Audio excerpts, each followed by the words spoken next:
Payment இல்ல வேணும் 1/2 மணி நேரம் 4 பேர் வருவான். நான் கொண்டு போய் கம்ப்ளைண்ட் கொடுத்தேன். என்னோட பேர் சுஷ்மிதா. நான் அருணாபுரி ஊரில் இருக்கிறேன். நான் அந்த 50,000 சத்யா மைக்ரோ லோனில் வந்து கடன் வாங்கியிருந்தேன். அது 3 மாதம் கட்டிட்டேன். 4வது மாதம் என்னால் கட்ட முடியல. அப்போ நான் உங்கள்கிட்ட தவணை லேட்டாக கட்டுறேன் சார், டைம் கேட்டேன். அதுக்கு அவங்க வீட்டுக்குள்ளே இங்கே வந்திருந்து ரொம்ப சத்தம் போட்டு, அதில் ஒரு சார் வந்து ரொம்ப அசிங்கமாக பேசி, மருந்து குடிச்சு நீங்கள் சாவுங்க, இல்லை ஊரை விட்டு ஓடிப்போங்க, இல்லை ஸ்டேஷனில் உங்கள் மேலே நான் எப்படி மாற்றி விடுவேனோ மாற்றி விடுதேன்னு சொல்லி என்னை ரொம்ப பேசினாங்க. எங்கள் வீட்டுக்காரர் தங்கியிருந்து மாலை கட்ட வேலைக்கு போகிறாங்க. நான் எங்கள் பிள்ளைகளை வச்சுட்டு இருக்கும்போது இவ்வளோ தூரத்துக்கு வந்து ரொம்ப சண்டை போட்டு பிரச்சனை பண்ணாங்க சார். தனியாக நான் வீட்டில் இருக்கும்போது எங்கள் வீட்டுக்காரர் இல்லை, நான் 2 பிள்ளைங்க வச்சுட்டு தான் இருக்கேன். என் பிள்ளைங்க ஸ்கூல் போயிட்டு லீவில் இருக்கும்போது இவ்வளோ தூரத்துக்கு வந்து ரொம்ப பிரச்சனை பண்ணி சண்டை போட்டு, இல்லைம்மா நீங்கள் பணம் கொடுத்தா தான் நாங்கள் போக முடியும், இல்லைனா எங்களால் போக முடியாது, வைக்க முடியாது, என்ன செய்வீங்களோ எதை செய்வீங்களோ, என்னத்தை வைப்பீங்களோ செல்லை பிடுங்கிறதுக்கு வந்தாங்க. செல்லை விற்றுட்டு கொண்டு போய் நாங்கள் காசு கட்டிக்கிட்டு தான் வச்சுக்கிட்டோம்னு சொன்னாங்க. வீட்டுக்குள்ளே இனி வெளியே போக முடியாமல் சுற்றி வரைக்கும் 5 பேர் வந்து நின்று 8 மணி வரைக்கும் நின்று எங்கள் வீட்டில் வந்து நின்று சண்டை போட்டாங்க. இதனால் எனக்கு முடியாமல் நான் சத்திரம் ஸ்டேஷனில் போய் நான் கம்ப்ளைண்ட் கொடுத்தேன்.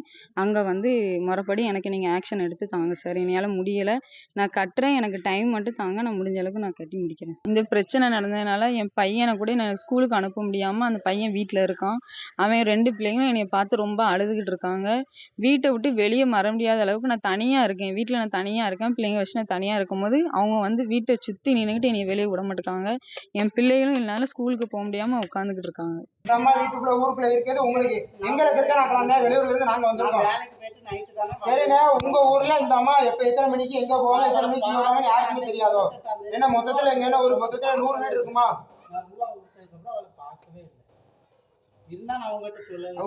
சொல்லிட்டு கொஞ்சம் கூட மனசே குத்தாம சொல்லிட்டு என்னைக்கு போன மாசம் நான் கலெக்ஷன் வந்தப்ப பார்த்தது வாடகை இருக்காங்களாமா? அந்த வீட்டை பார்க்காதீங்க, வீட்டுல வேற ஆள் வாடகை இருக்கு, இவங்க வாடகை இருக்காங்க. வாடகை இருக்க ஆளு ஏமா உங்க புருஷனுக்கு போன் அடிங்கம்மா, வீட்டுல இளவு நிக்காம. இல்ல சார், செலவு பண்ணிட்டு சாயந்தரம் வாங்கறதுக்கு வந்திருப்போம்.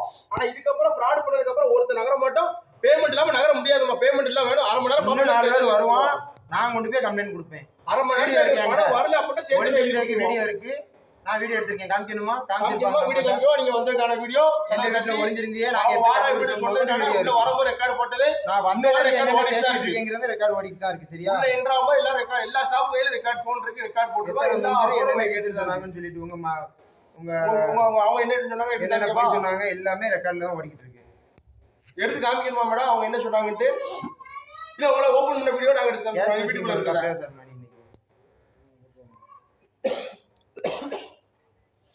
பேமெண்ட் என்ன செய்யணும், பணத்துக்கு என்ன பேமெண்ட் ரெடி பண்ணா இப்ப போன் அடிச்சு கேட்டாங்களோ கொண்டு வந்து கொடுப்பாங்களா உங்களுக்கு? நான் கேட்டுக்கிட்டு தான் இருக்கேன். அவங்க காத்துல கிடக்குற கழட்டிட்டு வாங்க போய் அடை வச்சுக்கிறோம். வேற அந்த அம்மா கொண்டு வந்து கொடுங்க, ஒரு செட்டு கவரிங் கொடுங்க அந்த அம்மாவுக்கு. என்ன தலை அதுக்கு மேல தங்கன்ட்டாங்க. இப்போதைக்கு பக்கத்துல இருக்க ஒரே சுத்தா உங்களுக்கு கண்ணு கொடுத்தது. அப்போ ஈஸியா சுலபமா வேலை முடிஞ்சிருங்களா? உங்க பொறுத்த பிளான் செய்ய முடியாது. எங்க அப்பா அம்மா நம்ம 1 லட்ச ரூபா கொடுத்துட்டு அவர் 10,000 12,000 ரூபாய்க்கு தர்றது நமக்கு 1 லட்சம் 6 செலவு பண்ணிருக்காங்க. 1 லட்சத்து வச்சிருக்காங்க. ஒரு 4,000 கட்ட முடியல. ஒரு 6 கிராம் இருக்குமா அந்த கம்பெனி? 4,000 வேலை கொடுத்து நீங்க திருப்பி 6 கிராம் இருக்குமா? இப்படி எக்கு தப்பா முடிச்சுக்கிட்டு இருக்கேன். கலந்து வீட்டு வேற யார்ட்டும் தூர கொடுத்துட வேண்டியதானே?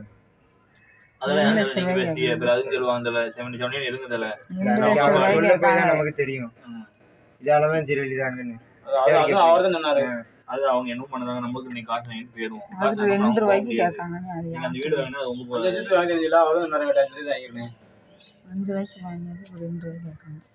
ஸ்டேஷன்ல கேஸா மாத்தி விட்டுட்டு பிரச்சனையை வேற மாதிரி திசை திருப்பிட்டு பேசாம இருப்போம். ஒண்ணு ஆளு ஊரு விட்டு ஓடி போகணும், இல்ல மருந்து குடிச்சிட்டு சாகணும், இல்ல ஸ்டேஷன்ல கேஸ் ஆகணும். 3ல ஏதாச்சும் ஒண்ணு ஆச்சுன்னா அந்த பிரச்சனை முடிச்சுட்டு தூர போயிருவேமா, இல்ல எனக்கு பணம் வேணும். செய்திகளை உடனுக்குடன் தெரிந்து கொள்ள உடனே சப்ஸ்கிரைப் பண்ணுங்க.